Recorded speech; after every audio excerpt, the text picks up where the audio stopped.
Hello everyone, my name is Preeti and welcome to my channel. आज हम बात करेंगे चैप्टर 1 की, जो हमारा न्यूट्रिशन इन प्लांट्स का, उसका हम पार्ट 3 स्टार्ट करते हैं। तो आइए हम स्टार्ट करते हैं। जो हम पार्ट 3 स्टार्ट करेंगे वो हम करेंगे सेप्रोफाइट से करेंगे कि सेप्रोफाइट्स हमारा क्या होता है। ठीक है, तो मैं सेप्रोफाइट्स के बारे में बताने से पहले मैं आपके माइंड में एक पिक्चर मेंशन करना चाहती हूँ। जैसे कि आप मार्केट गए होंगे और मार्केट में आपने देखा होगा कि पैकेट्स ऑफ मशरूम रखे रहते हैं।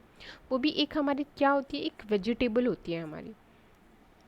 ठीक है, और जो वो कैसी शेप के दिखते हैं, तो आप बोलेंगे कि वो किस टाइप के होते हैं, अम्ब्रेला लाइक शेप के होते हैं, पैचेस होते हैं। ठीक है, अच्छा, ये फ्लफ़ी दिखते हैं, अम्ब्रेला लाइक शेप के होते हैं। और ये कहाँ ग्रो होते हैं, होते कहाँ ग्रो हैं, इन ग्रोइंग इन मॉइस्ट सॉइल्स और रॉटिंग वुड। जहाँ पे मॉइस्ट सॉइल होती है और सड़े गले, रॉटिंग मतलब जो ख़राब हो गई लकड़ी है वहाँ पे, और ड्यूरिंग रेनी सीजन में, रेनिंग सीजन के टाइम पर ऐसा होता है। ठीक है,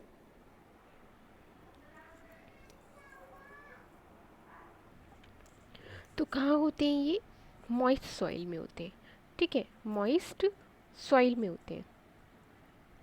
अच्छा, अब आप सोच रहे होंगे कि ये किस टाइप के न्यूट्रिएंट है। तो हमने पढ़ा था बहुत टाइप्स के न्यूट्रिएंट।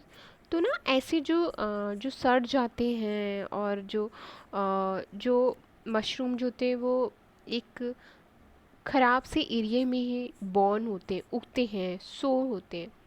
एक तो ये एग्ज़ाम्पल है उसका मशरूम का। और एक हमारा है एक एग्ज़ाम्पल, जैसे कि आप ये ब्रेड देख रहे होंगे। ब्रेड में आपने कभी देखा होगा कि जैसे कि आप उसको पैकेट में रखते हैं और पैकेट में बहुत टाइम हो जाता है, आप उसको नोटिस नहीं करते हैं। तो क्या होता है, नोटिस नहीं करते तो वाइट कलर के पैचेस हो जाते हैं, वाइट वाइट कलर के आपको दिखाई देते हैं। तो वो है क्या, वो जो आपको दिखाई देते हैं वाइट कलर के, तो उसको हम क्या बोलते हैं, फंगी। क्या बोलते हैं उसको, फंगी। तो ना ये क्या है, ये जो आपके दो एग्जाम्पल है, ये डिफरेंट मोड ऑफ न्यूट्रिशन है, अलग अलग टाइप के न्यूट्रिशन है। They absorb the nutrient from the bread. अब उसने क्या किया, जो सारे ब्रेड में जो न्यूट्रिएंट थे उसने उसने अपनी तरफ क्या कर लिए, एब्जॉर्व कर लिए। तो ऐसे ही जो न्यूट्रिशन होते हैं और जो ऑर्गेनिज्म है जो उस न्यूट्रिशन में प्रेजेंट होते हैं, organism take in nutrient from dead and decaying matter. ये खराब हो गया, डेड हो गया, उससे क्या करते हैं, ऑर्गेनिज्म सारे न्यूट्रिएंट सारे ले लेते हैं। ऐसे ऑर्गेनिज्म को हम क्या कहते हैं, सेप्रोफाइटिक न्यूट्रिशन। ठीक है, तो और उसको हम क्या बोल सकते हैं कि सेप्रोटॉप्स, सेप्रोटॉप्स भी बोल सकते हैं। ठीक है, अच्छा, अब आप सोच रहे होंगे कि ब्रेड की तरह आपने और कहाँ कहाँ देखे हैं एग्जाम्पल्स। तो मैं आपको बताना चाहती हूँ कि आपने पिकल्स में देखे होंगे, जो अचार है जो ख़राब हो जाता है बहुत टाइम तक, ऐसे ही रखे रहते हैं, आप उसको ऐसे ही छोड़ देते हैं, केयर नहीं करते हैं उसकी।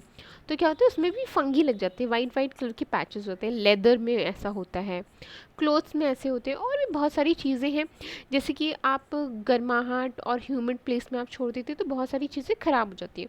और कुछ चीज़ें ऐसी होती हैं जो रेनी सीज़न में ही ऐसे स्पॉइल हो जाती हैं, तो उसमें क्या हो जाता है, तो उसमें फंगस लग जाता है, फंगी लग जाता है। अब आप सोच रहे होंगे कि आते कहाँ से हैं ये फंगी। तो मैं आपको बताना चाहती हूँ, ये जो फंगल स्पोर्स होते हैं, जो फंगी के जो स्पोर्स होते हैं वो कहाँ प्रेजेंट होते हैं, एयर्स में प्रेजेंट होते हैं।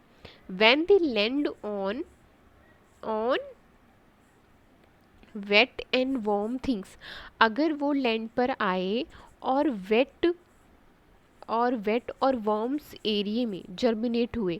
वेट एंड वार्म मतलब जैसे गीला होगा, जैसे रेनी सीजन मैंने आपको एग्जांपल बताया।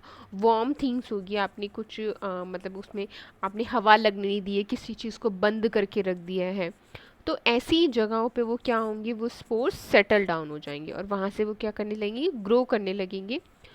तो उससे क्या होंगे, चीज़ें खराब हो जाएंगी। ठीक है, अच्छा, अब आपने ये पढ़ लिया, एक सेप्रोट्रॉपिक्स न्यूट्रिशन पढ़ा। अब हम बात करते हैं एनेदर। ये आपने ना, ये आप देख रहे होंगे इमेजेस में, सिम्बायोसिस। अब सिम्बायोसिस क्या होते हैं, सिम्बायोसिस का मतलब है कि मुझे भी बेनिफिट हो और आपको भी बेनिफिट हो, हम दोनों को बेनिफिट हो।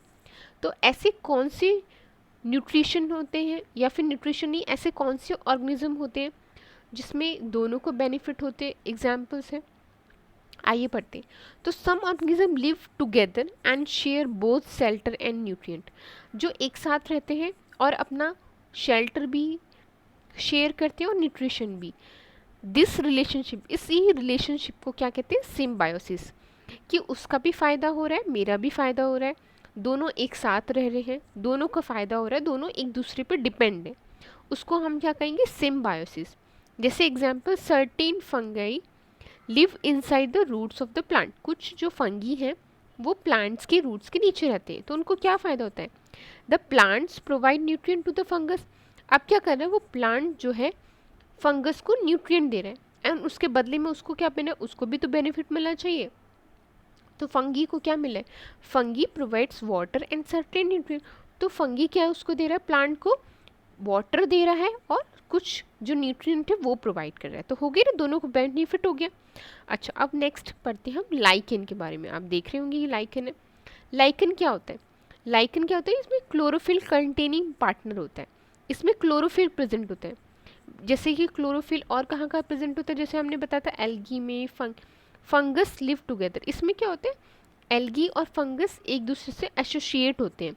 एग्जाम्पल नहीं है इसका, एल्गी और फंगस क्या होते हैं, एसोसिएट होते हैं, इसी एसोसिएशन को हम क्या बोलते हैं, लाइकेन बोलते हैं। अब कैसे एसोसिएट है, आगे बढ़ते हैं। The fungus provide shelter, water and minerals to the alga, जो फंगस है क्या क्या देता है, शेल्टर देता है, उसको रहने की जगह देता है, वाटर देता है, मिनरल देता है एल्गी तो, and return also prepare and provides food to the fungus, और वो बदले में एल्गी क्या देता है उसको, क्या देता है उसको, एल्गी बदले में फूड देता है, ठीक है।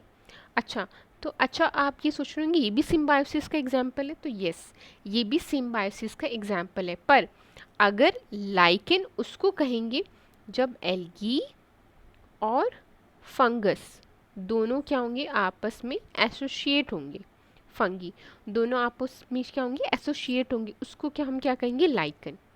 ओके, ये सिम्बायोसिस का एग्जाम्पल से आप समझ सकते हैं कि ये सिम्बायोसिस का एग्जाम्पल है। आइए हम बात करते हैं how nutrient are replenished in the soil, कि कैसे न्यूट्रिएंट जो होता है रेप्लिश्ड होता है, ठीक है। तो आइए पढ़ते हैं। अब आपने देखा होगा, have you seen farmer spreading manure and fertilisers in the field, आपने देखा होगा कि वो मैन्योर और फर्टिलाइजर्स प्रोवाइड करते रहते हैं, ऐसा हम अपने प्लांट्स में भी करते हैं, हम प्लांट्स में अपने गोबर और कुछ कुछ चीज़ें हम इन्वॉल्व करते हैं, मिक्स करते हैं और अपने प्लांट्स में ऐड करते हैं, जो अपने पॉट रखते हैं, ठीक है। इसका क्या है, do you know why this is done, हम क्यों करते हैं ऐसा, क्यों, जो गार्डनर होते हैं जो उसको लैंड को बार बार क्या करते हैं, उसको गार्निश करते रहते हैं, क्यों क्यों ऐसा करते हैं, वो क्यों करते हैं, क्योंकि हमने ये एक बात पढ़ी थी, क्या पढ़ा था, कि जो प्लांट है एब्जॉर्ब करते हैं mineral and nutrient from the soil, soil से क्या करते हैं, वो एब्जॉर्ब करते हैं, the amount of soil keep on decline, ठीक है, और धीरे धीरे अगर आप नहीं देंगे तो कम होता जाएगा, और fertilisers and new manure contain nutrient such as nitrogen, और जो फर्टिलाइज़र है और मैन्योर है, ये जो न्यूट्रिएंट होते हैं इसमें क्या प्रेजेंट होता है, नाइट्रोजन प्रेजेंट होता है, और क्या क्या प्रेजेंट होता है, पोटेशियम, फॉस्फोरस, ये सब चीज़ें क्या होती है इसमें प्रेजेंट होती है, जो कि सॉइल को क्या प्रोवाइड करती है, एनरिचमेंट प्रोवाइड करती हैं सॉइल, और उसी को क्या करते हैं, अगर कोई प्लांट है, कोई फ्रूट है, उसी में क्या होते हैं, वो न्यूट्रिशन क्या करते हैं, ऐड होते हैं, ठीक है।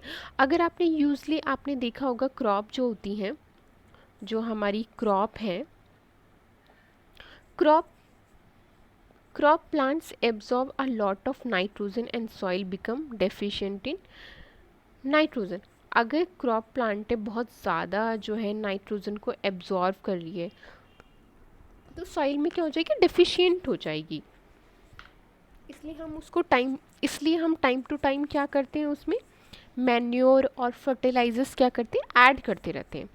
अच्छा, और हमने ये भी पढ़ा था कि नाइट्रोजन हमारी कहाँ प्रेजेंट होते हैं, तो नाइट्रोजन हमारी कहाँ प्रेजेंट होती है, एयर में प्रेजेंट होती है, और एयर से क्या करती है, वो नाइट्रोजन एब्जॉर्व करती है, कौन, सॉइल। अच्छा, plants can not use in the manner of, they can use carbon dioxide, वो डायरेक्टली क्या नहीं कर सकता, कार्बन डाइऑक्साइड को एब्जॉर्व नहीं कर सकता।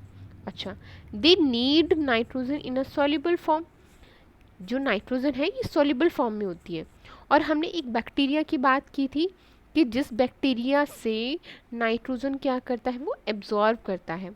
सॉइल सॉइल जो है वो न्यूट्रिएंट एब्जॉर्ब करता है, तो उसको हम क्या कहते हैं, उस बैक्टीरिया को राइजोबियम कहते हैं।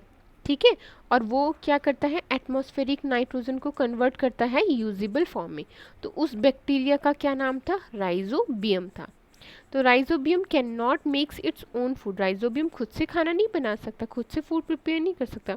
सो it's often lives in roots of the gram, peas, moong, bean and other legume. इसलिए वो कहाँ रहता है, रूट्स ऑफ ग्राम, पीस, इन सब की साथ रहता है, इन सब के बीच। ठीक है, अच्छा, और क्या क्या चीज़ें हैं इसमें और पढ़ लेते हैं कि plants provide food and shelter to the bacteria. Plant जो है फूड को क्या देता है, शेल्टर देता है और बैक्टीरिया देता है। इसको हम ये भी कहते हैं सिम्बायोटिक रिलेशनशिप भी कहते हैं, क्योंकि प्लांट जो है फूड को ये भी तो दे रहा है, तो बदले में उसको क्या दे रहा है, न्यूट्रिशन और बैक्टीरिया भी दे रहे हैं। ठीक है, the association of a great significance for the farmer. तो ये क्या है, एक ग्रेट सिग्निफिकेंस है कि आप सॉइल को ये दे रहे हैं तो प्लांट आपको ये दे रहा है, ऐसे करके कि प्लांट फूड जो है आपको क्या दे रहा है, फूड आपको अच्छा सा न्यूट्रिएंट देगा। ठीक है, विटामिन्स, प्रोटीन, ये सब चीज़ें होंगी। They can reduce use of nitrogen fertiliser where leguminous, leguminous क्या होती है, जिसमें ये बीन, ये दालें जो आती हैं सारी, मूंग की, ग्राम, पी, बीन, ये सब क्या होती है, लेगुमिनस। अगर मान लो कि नाइट्रोजन फर्टिलाइजर्स कम यूज़ करने लग जाएं तो क्या होगा, प्लांट्स आर ग्रो क्या करेंगे, most of pulses are obtain from leguminous plant. जो सारी जो दालें होती हैं मैंने आपको बताया वो कहाँ होती है, लेगुमिनस प्लांट्स में होती हैं।